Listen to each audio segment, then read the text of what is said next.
We've always been a mobile church, you know, and having to truck all our stuff in and all our stuff out. So we bought a huge tandem trailer. On a Sunday night, it's pitch black, and we've put onto this one trailer, we reckon 200 plastic chairs stacked 15 feet high.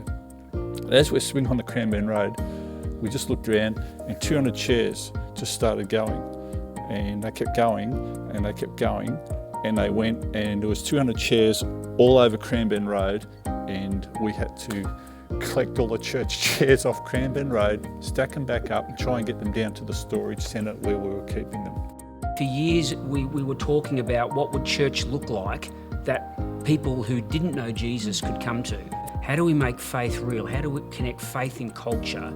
That kind of became the driving thing, is how do we do church different? So when we came to Gateway, back in the Scout Hall, even though it's a Scout Hall, it still had a kind of a relaxed, friendly, intimate atmosphere.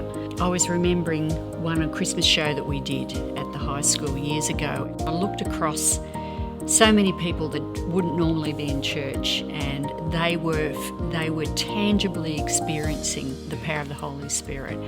And I thought, oh God, this is so beautiful. I want to do this for the rest of my life.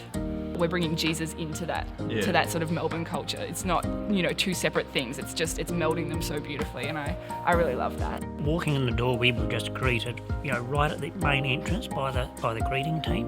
And before you went into the auditorium, there was another couple to greet you. And it just felt welcome. There was leaders there that I guess really from the get-go started investing in me and just wanting to know who I was. Yeah, he just called me out of the blue one night and said, hey, do you want to come to youth? And I was like, what is youth? I remember rocking up and seeing all these people, just smiles on their faces, buzzing around, conversations, people coming to me and asking what my week's been, and I'm like, people actually care about me here, this is cool. And Singe and Gil just said, hey, what's your name? And I was Jacob, and it's like, sweet, I'm Singe. Just gave me the cracking high five that I'll never forget. And from that moment on, I just always felt welcome. All of a sudden, I was able to be myself. I could come here and I could be me, the real me.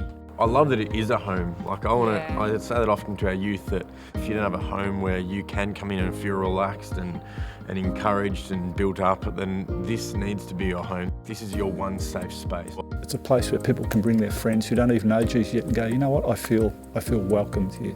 We needed to feel at home and as though we were supported, and we got all of that within a few minutes of arriving. I belonged first and then I believed. I feel like if we've got a place that people can feel like they belong, then they might follow what I did years ago and then end up believing. We had been a mobile church for a quarter of a century, and we decided we wanted to buy a building and needed a permit. And we found ourselves at the council meeting to decide on our permit. And we had encouraged people, to pray and to come, but we didn't expect the response we got. Outside on the council lawns, there were about 200 Gateway people, and it's just.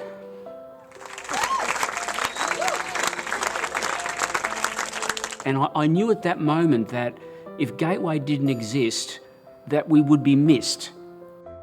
Everybody wants to belong somewhere. I have had cancer. There was a lot of support, childminding, driving me to have the radiology and meals, and it was just really, really supportive.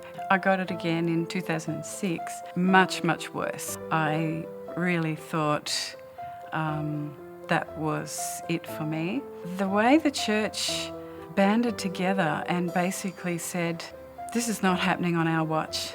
They had a prayer time at the place where the church was then, and the cars coming up the driveway, my kids were just crying, and it was just, they were touched, that really special, people came and prayed, and God brought us through that. I would love people just to feel, when they think about Gateway and they hear the stories, that they just feel a loving God. They feel God is a good God, He's a gracious God, He's a merciful God. We have just loved seeing our boys grow and flourish in this place. Just the opportunities they have and the people around them to build into them. I saw my 3 children baptised in this house. That to me, that's just so precious. I just see our role now is to cheer on and see the younger generation step into our shoes and go far beyond what we could have ever done. You know, we've been on this journey 30 years, but there's a sense that we have that we're at the beginning of our 4th decade. I want to see people rise up and see beyond these doors and say, I can influence culture.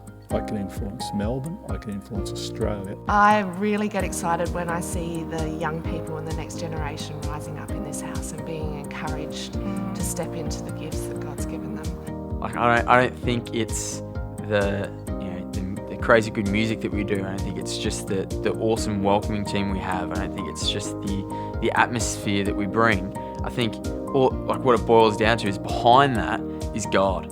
And behind that is a vision and a focus on Jesus. My hope and dream is that the church will continue to grow and that we'll see more and more people reached for Jesus, and we will see lives continue to be changed. There is so much more that we want to achieve. We are not slowing down, and this church is not slowing down. We are just at the beginning.